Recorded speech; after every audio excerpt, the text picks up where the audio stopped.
Movimento Independente 50-50 de Advogadas Gaúchas. Conosco hoje a nossa coordenadora, também doutora Alicia Santos, e eu, Denise Argeni, também coordenadora e cofundadora, e o nosso convidado desta noite é o doutor Dorival IP. Eu já inicio, então, perguntando, doutor IP, fale um pouquinho quem é o homem Dorival IP e quem é o advogado Dorival IP. Por favor. Bem, primeiramente, boa noite e obrigado pelo convite. Não sei se eu merecia isso, mas posso assegurar que fiquei muito feliz. Então, Dorival IP. Dorival IP é um caso difícil de explicar, muito difícil. Por quê? Como a maioria dos negros, né, mesmo quando atingem alguma ascensão, né, normalmente ele sempre tem uma história por trás, que é o que ele reflete muito e para repassar até para os seus filhos, enfim. E não é diferente comigo. Né? Eu até iniciaria dizendo que eu não gostava muito de estudar. Tá? Dorival IP não era muito estudioso. E eu tenho um líder, né? Um líder, uma grande liderança, que se chama Adão Sebastião IP da Silva. É o meu pai. O meu pai era analfabeto, né? E eu dei muitos golpes nele, dizendo que perdia a inscrição, não sei o que tem, o tempo da admissão ao ginásio, né? E claro que ele, muito esperto como ele era, ele sabia, né? Pô, me aplicou de novo.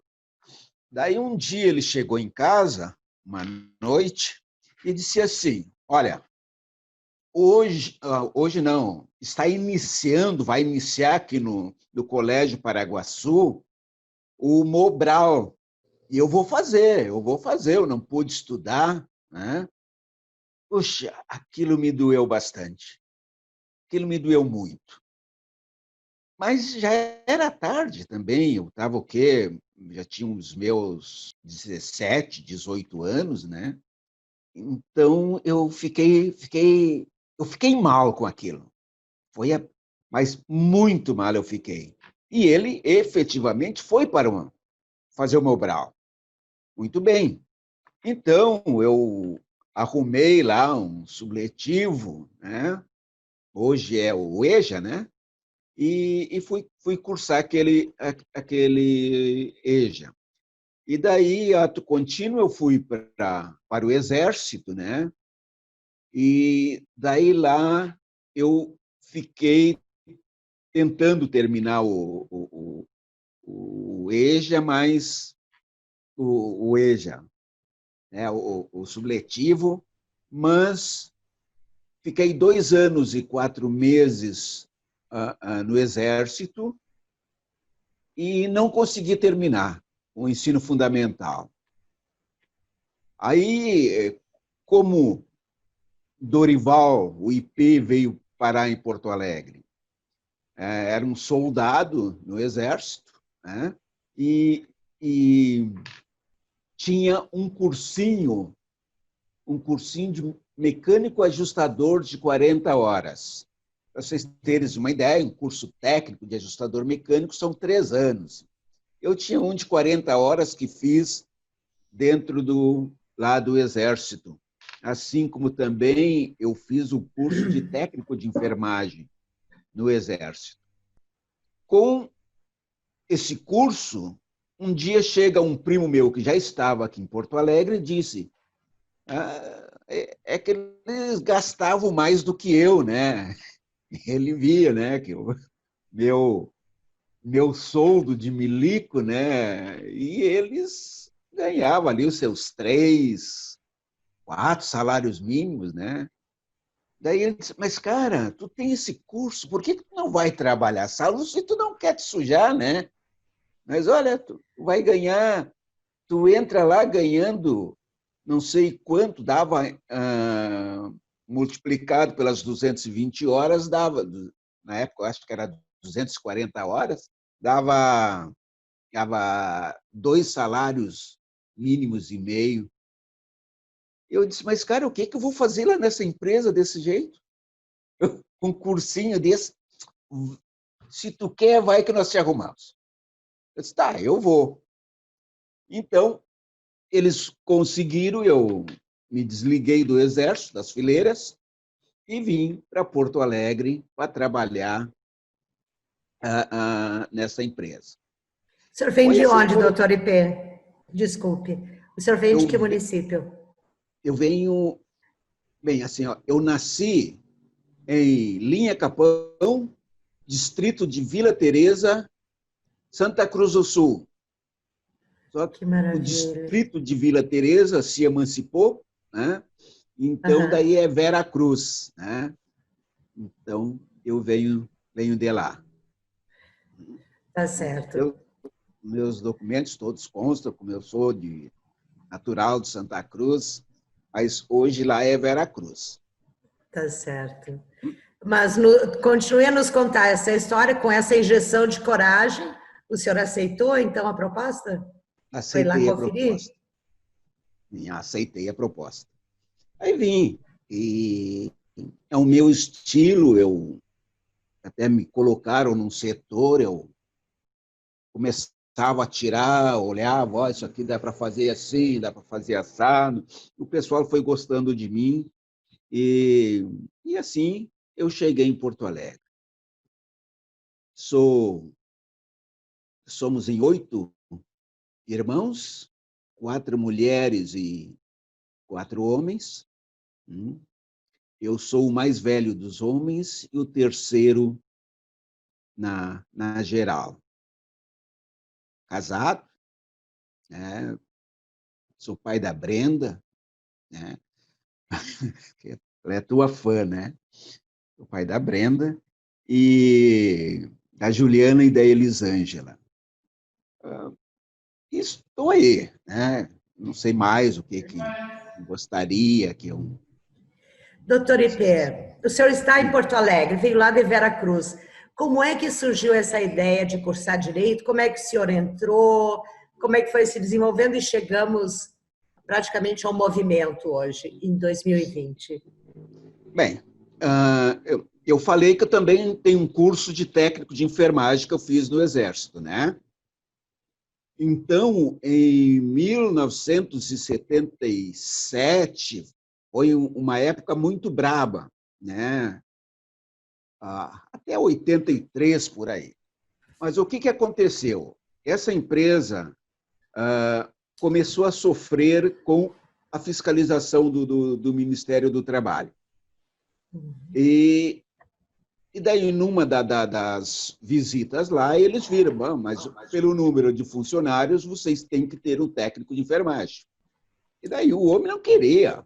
Eu vou ter que gastar mais, vou ter que contratar. Aí um disse assim, olha, o Piava, que era o meu apelido, eu acho que o Piava é isso aí. Aí o homem me chamou. É mesmo que tu é técnico de enfermagem? Sim. E tu tem certificado? Eu disse, tem.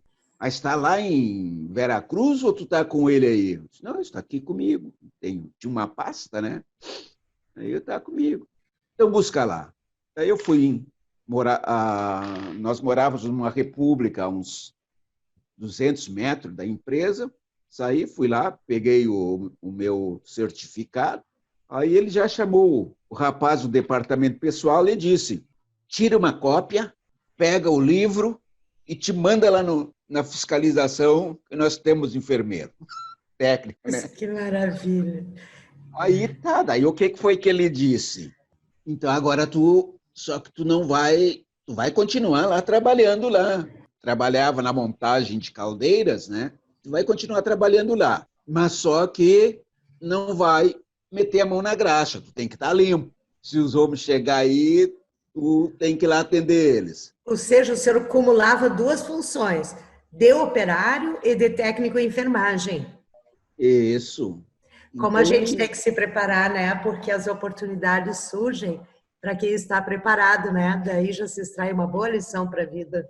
então mas daí não estava dando muito certo aquela questão, eu lá ali no mesmo setor, né? Porque senão, enquanto vê, tem que meter a mão. Aí ele foi, um dia o diretor lá, o gerente de recursos humanos, me chamou. Ele disse, olha aqui, ó, a empresa vai demitir alguns e nós queremos ver o que tu pode contribuir com nós na área administrativa. Eu disse, pô, cara, mas daí eu até já estava cursando o segundo grau. Eu disse, eu não sei nada, cara. A única coisa que eu sei é conferir os teus cartões, porque daí eu comecei a conferir. Não estava fazendo nada, conferir os cartões dele. Aí eles me desafiaram para mim ir para o departamento pessoal. E daí eu topei, né? Eu topei e me interessei. Eu te digo que até hoje eu gosto muito dessa área, tá? A área de recursos humanos. Então, e daí eu comecei, faz curso, faz curso de cálculo, faz não sei tem mais, etc, etc. E fui indo.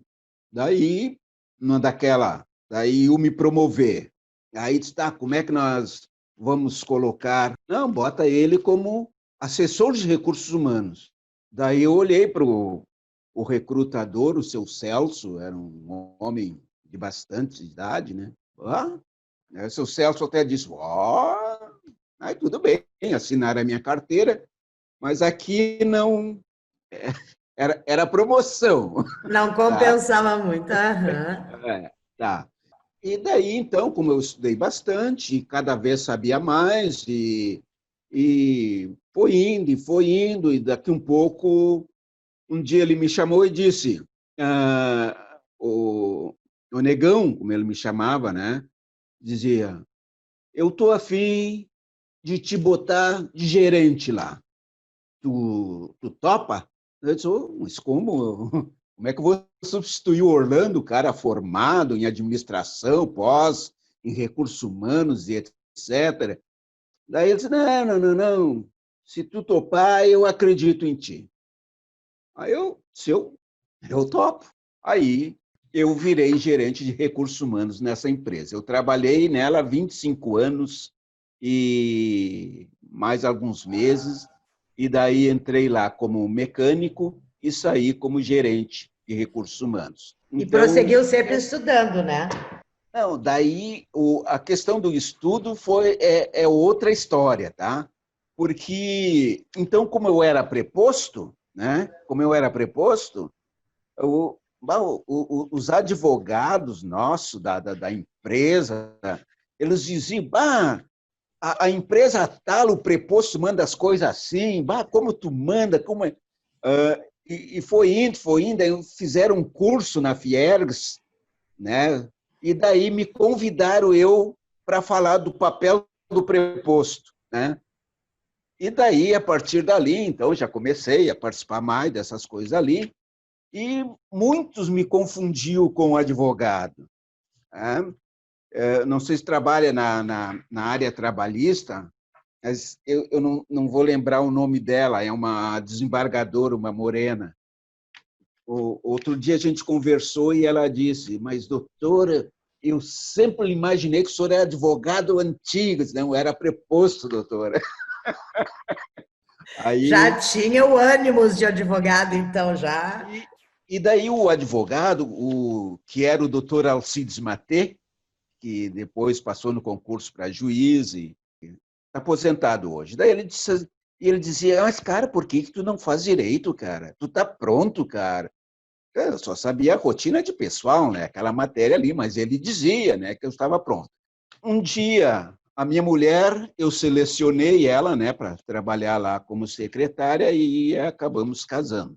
E nós fomos pegar tinha uma audiência em Triunfo E daí nós demos carona para ela, que ela morava em Canoas, e daí ele disse, não sei como é que a gente estava conversando, o IP, o Dorival, ele está pronto, ele deveria fazer direito, estou dizendo isso para ele há anos. Daí ela disse, pois é, quando eu cheguei lá, eu achei que ele era advogado. Aí tá, e daí como mulher pressiona mais, né? E daí, tá, mas por que tu não faz? Por que tu não faz? Então, eu disse, tá, eu vou fazer para calar a boca de vocês. Eu disse, capaz, eu nem vou passar num vestibular, fazia 18 anos que eu não estudava, né? Aí fui e passei, e daí sou advogado hoje com muita honra. Que maravilha, doutor IP. E a Brenda seguindo os seus passos também, né? Deve ser um orgulho para o senhor ver uma filha também cursando, né, o direito. E, doutor IP, diga para nós também, como é que o senhor entrou nessa política institucional como conselheiro? Como é ser conselheiro da OAB? Porque isso é um lugar de respeito e de destaque na sociedade. Como é que o senhor vê, após essa caminhada maravilhosa que o senhor estava nos descrevendo? Como é que o senhor se vê no Conselho?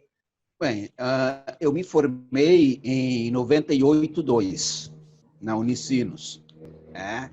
E daí peguei a minha carteira em março de 99. Eu passei quando eu concluí o curso, já tinha passado na prova da ordem, né? Então, daí, em março, eu peguei a minha carteira e daí eu olhava para aquela carteira e dizia, não, mas... porque eu tinha planejado, né, como já estava há 26 anos ali, me aposentar, pelo menos pegar uma proporcional de 30 anos e daí advogar.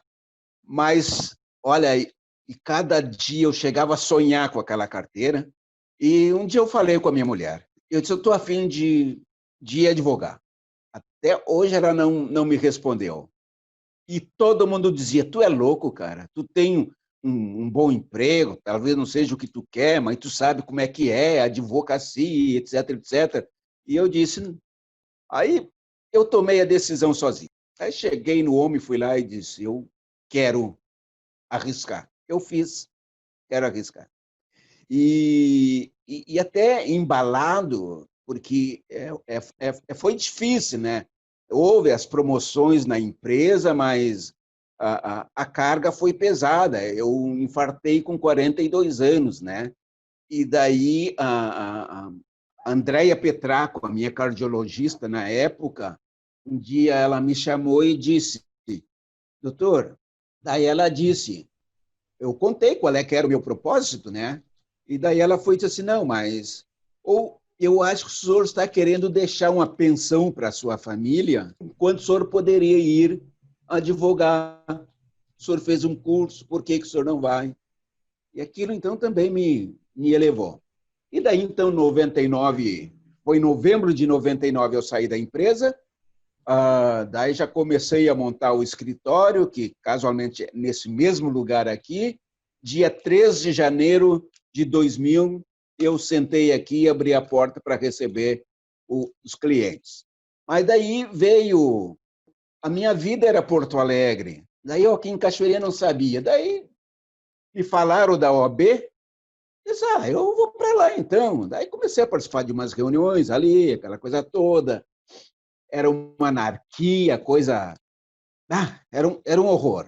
E daí eu, como gestor, né, fui dando umas dicas e o presidente foi liberando. Ele viu que eu estava contribuindo e foi liberando, foi liberando. Aí, em 2003, ia ter eleição, teve eleição. Aí eles me convidaram para um almoço, um sábado ao meio-dia. Aí tá, vamos lá. Cheguei lá, estava um monte de advogado, né? Até uma juíza. Nos situa um pouquinho, doutor IP, quem era o presidente da ordem naquela época, em 2003? Isso aqui em Cachoeirinha. Tá, aqui em João Cachoeirinha. Paulo Campagner. Tá certo. Era a subseção. Da subseção, é. Certo, certo. Aí, quando eu cheguei lá, essa reunião era para me lançar a candidato a presidente. Daí eu disse, mas eu nem posso, eu não tenho 5 anos. mas eu pulei negócio que faleceu a secretária-geral, e daí, quando ela faleceu, daí o presidente, doutor João Paulo, chamou o adjunto e disse, olha, tu tem que assumir agora essas funções. Mas ele, eu não vou assumir porcaria nenhuma, deixa para o IP, que já está fazendo, já é ele que está resolvendo as coisas aí, não sei o que, isso, aquilo. Daí o doutor João Paulo foi em Porto Alegre e conseguiu uma carteira para mim como secretário-geral da OAB. Quer dizer, eu fui o secretário-geral biônico. Tá E, certo. fato contínuo, daí veio essa história que, em 2003, eles me convidaram para um almoço e lá me lançaram o candidato, né? E daí claro que eu fiquei muito emocionado, né? Mas eu não tinha 5 anos, eu ia completar 5 anos em março de 2004, né?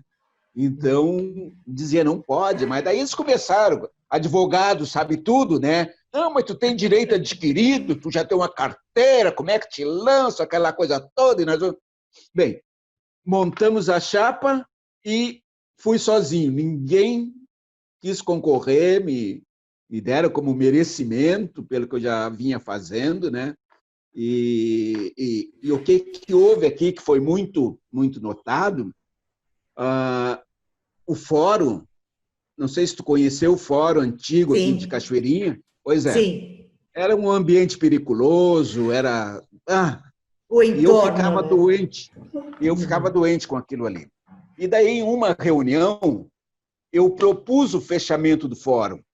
Né? Eu disse, porque os ex-presidentes ficavam falando, não, porque nós fizemos isso, porque nós levamos não sei quem, fomos lá no presidente, no corregedor, fomos muito bem recebidos, não sei o que tem isso aqui.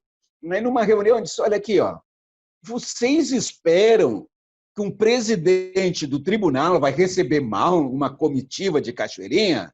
Não, claro que vai receber bem. Agora, o importante é ele dar andamento. Mas quando vocês virem, pelo que vocês estão contando, quando vocês viram as costas, ele joga para a secretária, arquiva lá, coisa do gênero. Então, eu tenho uma proposta. Aí, qual é a sua proposta? Vamos fechar o fórum, vamos fazer um protesto. E daí, esse protesto nós fizemos no dia 12 de agosto de 2002. Então, criamos uma comissão e chegamos ali no dia 12, o promotor disse que se nós fizéssemos, ele ia nos prender. Então, nós fazíamos reuniões, daí eu disse para eles, tu não prende ninguém, quem prende, o único que pode prender é o juiz, cara.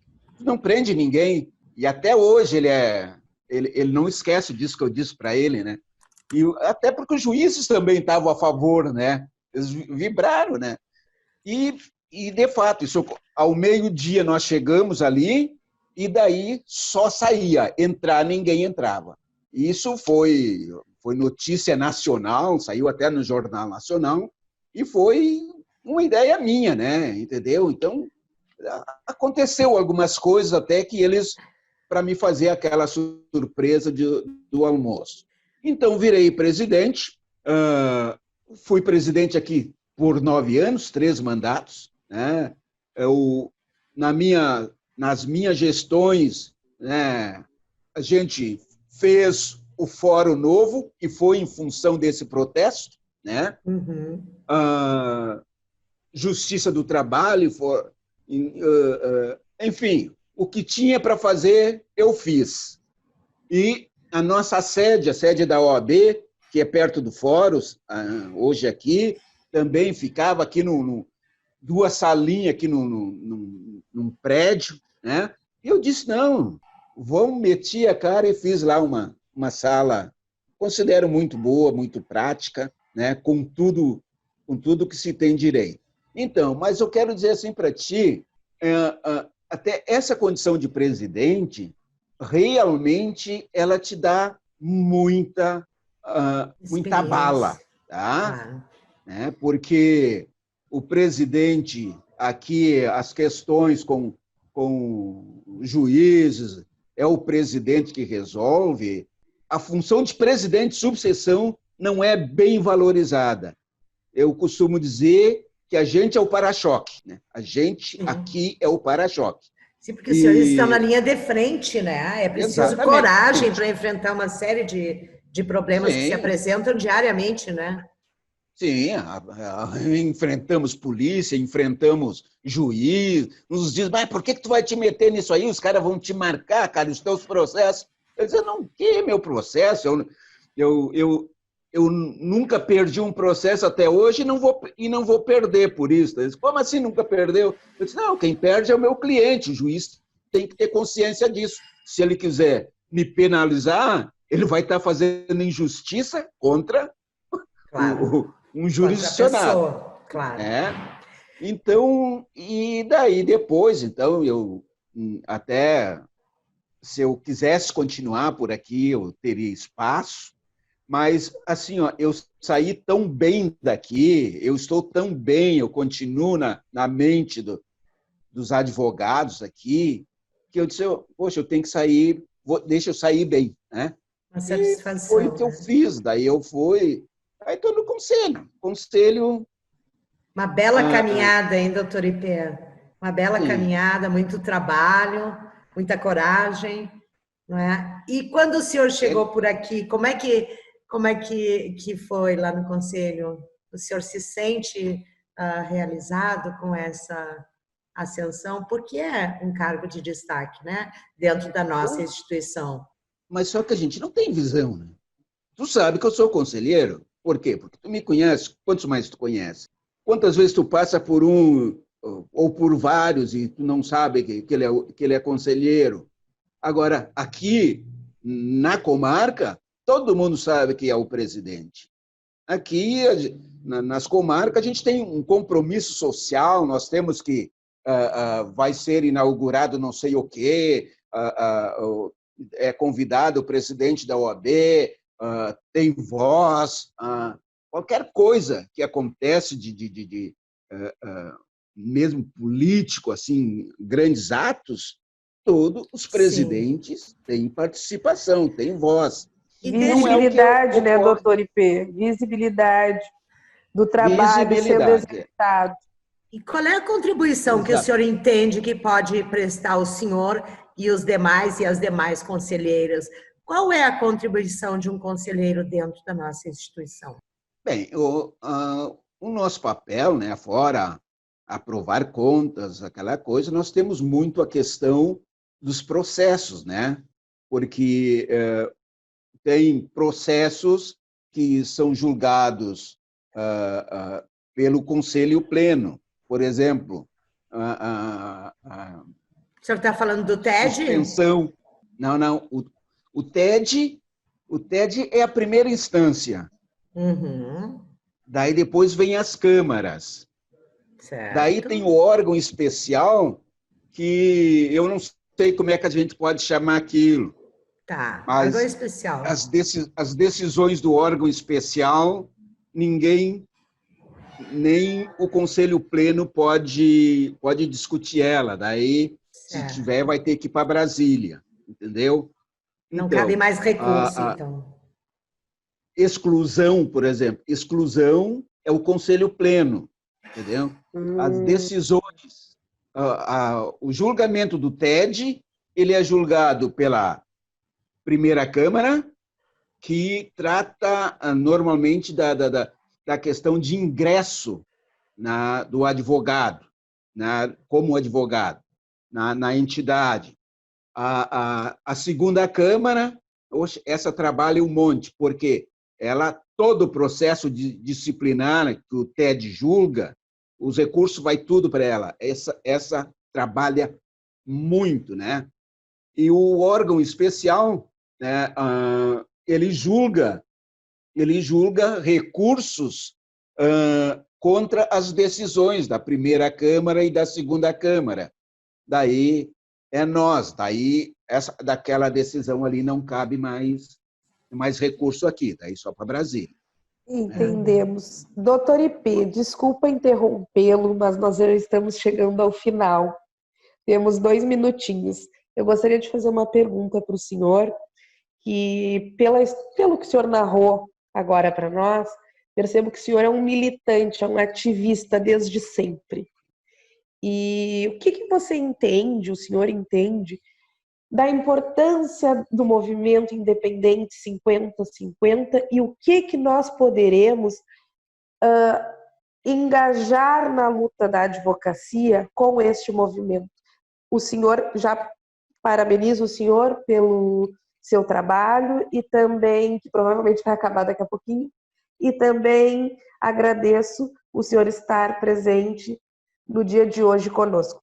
Bem, eu fiquei, como eu disse, eu fiquei honrada por ser convidado, né? E eu vi, porque eu gosto muito da objetividade, entendeu? Eu não sei dar o tapinha nas costas, eu não sei fazer isso, entendeu? Eu tenho posição e prezo por isso. E eu gostei disso ali, que eu vi que em mulher de faca na bota, né, como se diz, né? Mas é assim que tem que ser, tem que dizer o que está mal. Está mal isso? Então está mal isso. Não é, está mal, pois é. Não, está mal, entendeu? Então, eu espero que o movimento continue assim, né? Daí ele vai ter um resultado. Porque senão nós ficamos naquela. O Brasil é o país do cafezinho, né? Por que é o país do cafezinho? Porque é o país da reunião. É reunião para isso, reunião para aqui, reunião para isso, e sem decisões. Então, na verdade, ela vira uma reunião para tomar cafezinho, né? Então, me pareceu, gostei eu acompanhei todo, tá? Então saí muito satisfeito. Tem a questão do negro, né, mas eu poderia, eu me sinto meio mal, eu não discuto essa questão pela minha criação, né? Eu nasci na colônia, muita coisa aqui, eu lutei bastante a questão do negro em função da minha profissão. Eu gerente de recursos humanos, de um engenheiro querendo vaga, sendo candidato a uma vaga que eu estou disponibilizando, mas ele não queria ser atendido por mim. E assim, um monte de outras coisas. Então, eu fiz a minha luta, mesmo na OAB, pela criação da CEIR, né? Foi desta forma. Mas infelizmente, eu não conheço a história do negro. E daí, como você sabe, quando eu passei para a área administrativa, eu automaticamente a minha turma mudou, né? Por quê? Porque é o pessoal da administração que sai, que vai tomar uma cerveja, aquela coisa toda, e isso separa, né? E eu convivi pouco, vamos dizer assim. A minha estada aqui em Porto Alegre foi muito pouco com o negro, entendeu? Então, mas eu espero e que tenha uma ponta de faca ali, né? E eu digo, a mulher, quando ela quer, ela é muito mais que o homem. O homem é o exemplo que eu sempre dou do casamento, né? Quando uma mulher branca ela quer um negro, ela briga com toda a família. O homem branco, ele quer a mulher negra, mas se o pai diz tu não pode, daí ele diz, poxa, mas é meu amigo, é irmã do meu amigo, não sei, mas vai prevalecer a vontade do pai. Então, eu dei esse exemplo, mas assim eu vejo a mulher. E assim, isso me fez lembrar no primeiro encontro da comissão essa. Do nosso movimento. Do movimento. Doutor Ipê, o senhor falou a respeito agora das mulheres e dos homens, né? Da raça e da cor. O senhor tem um casamento interracial, correto? Sim. Isso. O senhor, na nossa primeira reunião, o senhor disse uma coisa que me marcou muito, talvez o senhor não tenha nem dado importância, mas eu fiquei muito impactada com a sua observação. Quando nós falávamos de gênero e de raça, a um certo ponto lá da discussão do debate, o senhor disse assim, bom, se para a mulher vai levar todo este tempo para ela obter igualdade, imagina para nós, negros, vão ser necessários mais de 100 anos? É essa a pergunta que eu queria lhe fazer.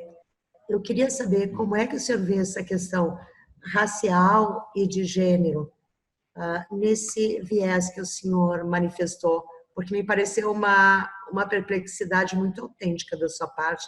Eu acho que todos nós compartilhamos dessa sua mesma impressão. Como é que o senhor vê isso? Bem, gênero, né? Então, vamos pegar a questão da mulher. Gênero e raça. A mulher, nossa, ela, se tu voltar ao tempo, né, tu vai ver que a mulher ela teve um crescimento, né, um crescimento bem considerável, né, vamos dizer assim.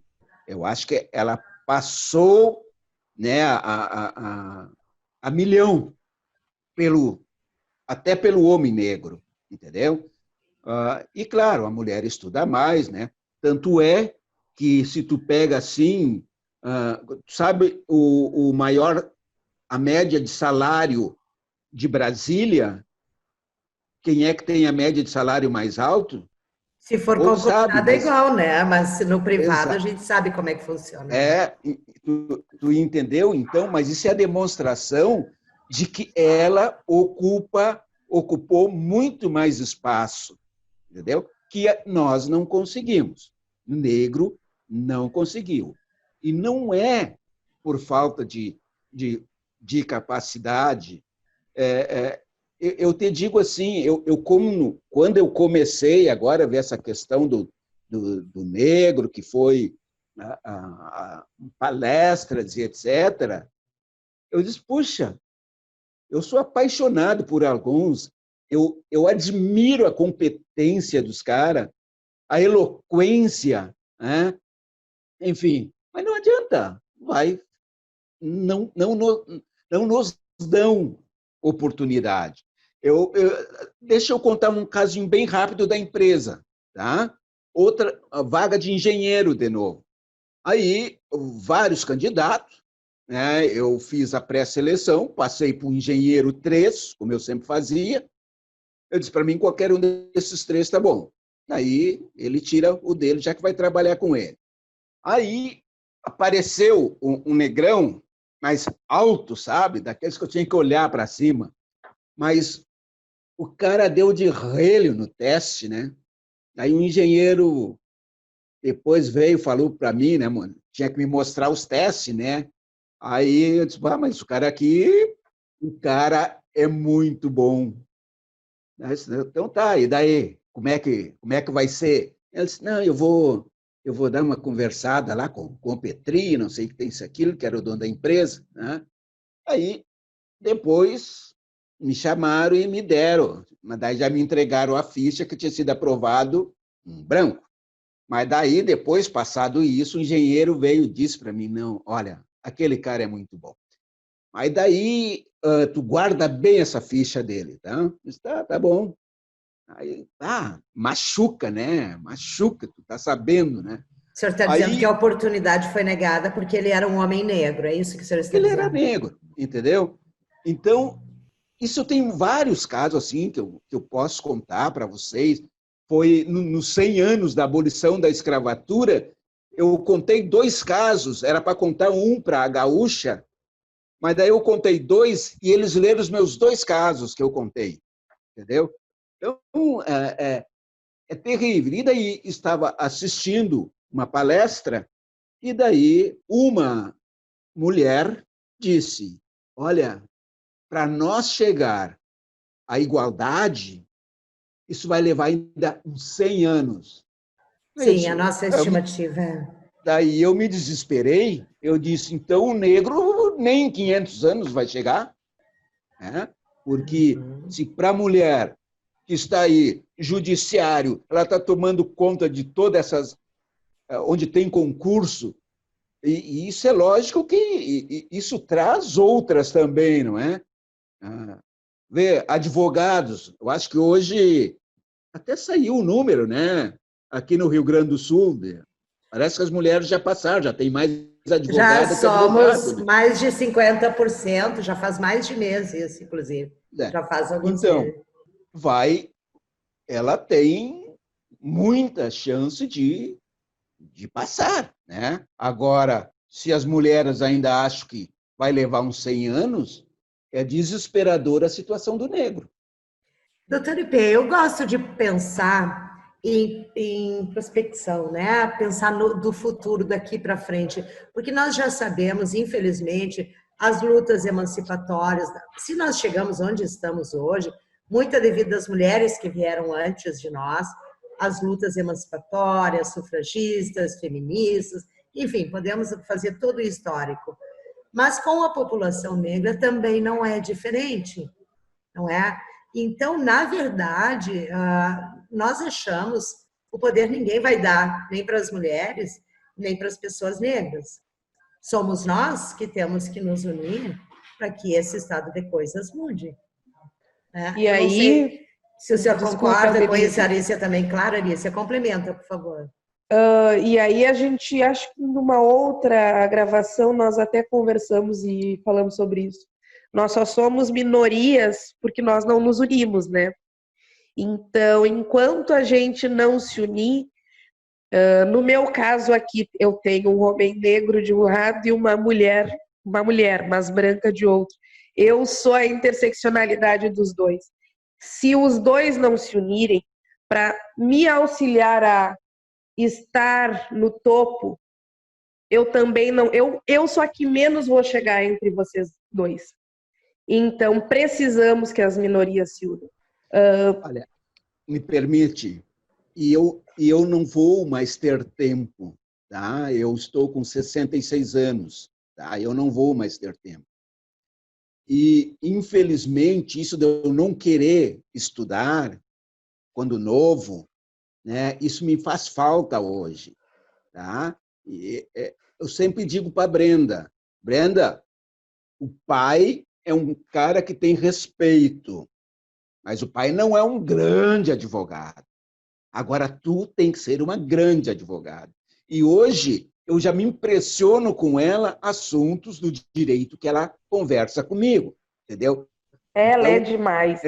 eu quero isso, entendeu? Isso me deixa muito, mas muito feliz mesmo. Mas se eu tivesse tido essa oportunidade que ela está tendo, eu estaria mudando um monte de conceitos. Tá? Eu estaria mudando um monte de conceitos. E não adianta, tu vê os grandes oradores, traz um monte de conceito, porque isso, porque aquilo. Gente, o problema está aonde? É no capital. Se nós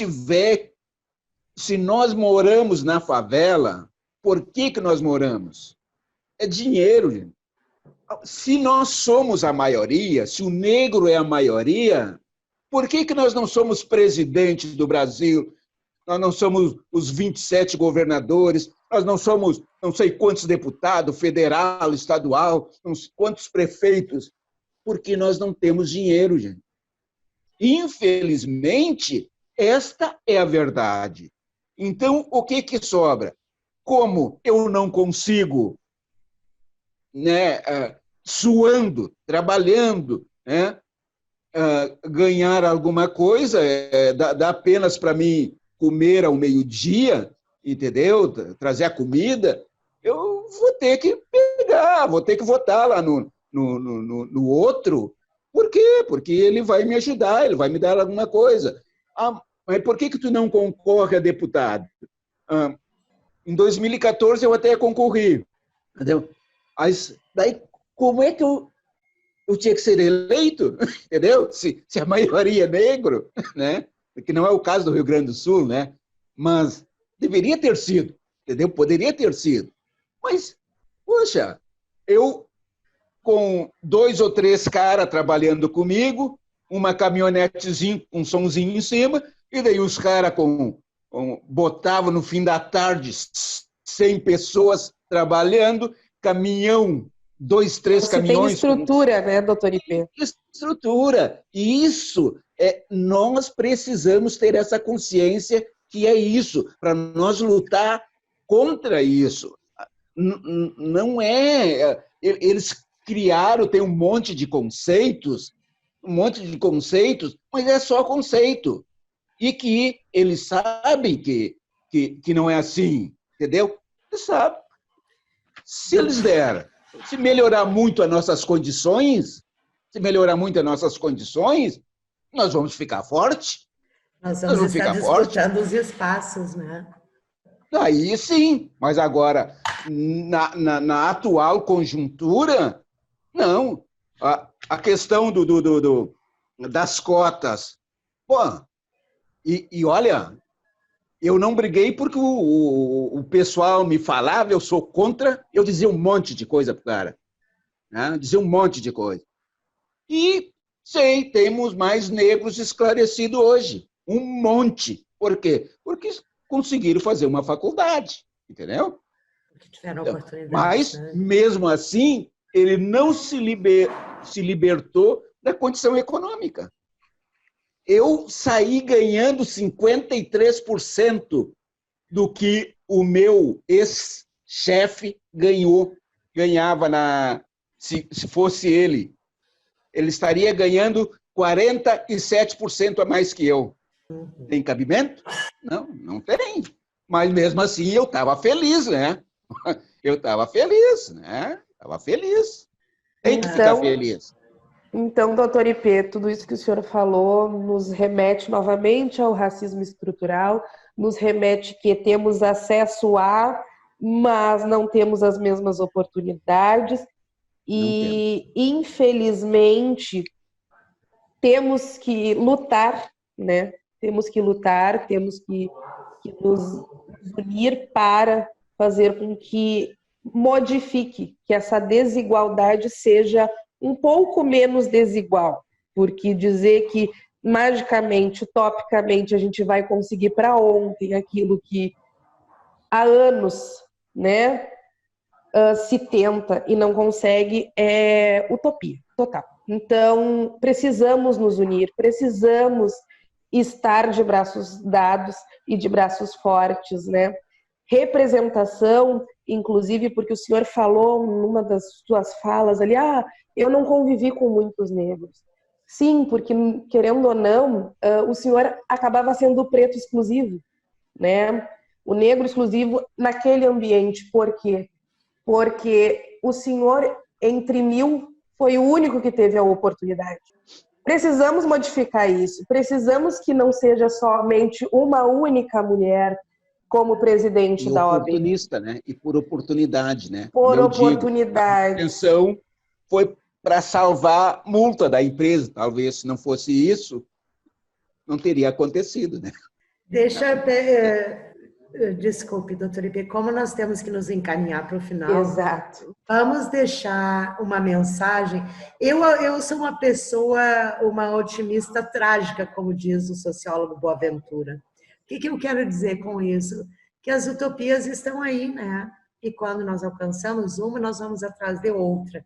Concordo com o senhor que pessoas como o senhor e talvez como eu, com a idade que temos, não vejamos aquilo que nós sonhamos para os nossos filhos, para os nossos netos, para essa juventude que está nos acompanhando aqui dentro do movimento. Mas acredito que pessoas como o senhor e como eu, com a bagagem que tem os anos de advocacia e de vida, nós temos a obrigação moral de nos unirmos e mudar esse estado de coisas.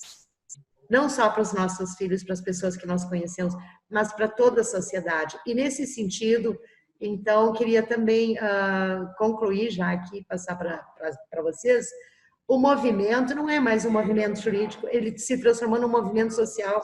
As pessoas estão se engajando, porque vai passar novembro, vai passar as eleições da paridade já, vai passar a carta das juristas negros, as propostas do conselheiro André, tudo isso vai passar. Mas nós todos permaneceremos advogados, brancos, pardos, negros, não negros.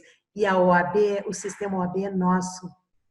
E a sociedade é nossa. Se nós queremos mudar alguma coisa, são pessoas como nós que vão mudar. Não é? Então, eu agradeço muito a sua presença, a sua grande contribuição para o movimento. E passo, então, para que a Arice e o senhor possam concluir. O senhor quer concluir primeiramente, por favor? Pode ser. Embora as damas sempre têm preferência, né? Mas vamos deixar para a coordenadora. Isso também é machista, né? Machismo também, né? Né? Isso. Bem, eu parabenizo os idealizadores disso aí e eu vou dizer, eu torço para que ele não seja política e político todos nós somos, mas que não usemos, né, para os políticos, entendeu? Quando eu comecei a trabalhar, em 74, que eu vim para Porto Alegre aqui, os sindicatos estavam à disposição, o contrário, os políticos estavam à disposição dos sindicatos. Os sindicatos eram fortes. Daí inverteu. Os sindicatos passaram, como é hoje, estão à disposição dos políticos. Um desastre. Tá? Então, que no movimento não aconteça isso, porque é um lugar bom para discutir as ideias. Eu acho que a gente tem que começar a constituir um monte desses grandes aí, filósofos e etc., porque eles não vivem hoje, entendeu? E isso tudo foi formado lá atrás, quem sabe, já com esse objetivo, né? E estou aí, né? Estou meio devagar, né? Já, afinal de contas, já sou um idoso, né? Mas eu estou aprendendo bastante. Eu lamento que só agora, mas para mim está sendo muito bom. Eu agradeço a oportunidade. Nós que agradecemos a presença do senhor mais uma vez, e principalmente por estar no nosso movimento também, porque a sua deferência ela é muito importante para todas nós. O movimento 50-50, na verdade, eu não sou uma das cofundadoras, mas hoje estou uma das coordenadoras, e entendo que a democracia, né, isso eu já falei outras vezes, perpassa diretamente pela advocacia. Talvez tenha iniciado na advocacia, mas na realidade o que a gente quer é que reverbere para toda a sociedade. A gente quer ver uma sociedade mais igual, mais plural. Senão não tem como. Não tem como, porque há quantos anos, como disse o senhor, 100 anos, a gente vai levar 500, 1000? Acho que a gente vai virar dinossauro na próxima estrutura que a Terra tiver e não vai se modificar. Então a gente precisa modificar esta sociedade desigual. Deixo aqui essas palavras e terminamos mais um vídeo do Movimento 50-50. Obrigada, doutora P. Obrigada, Arice.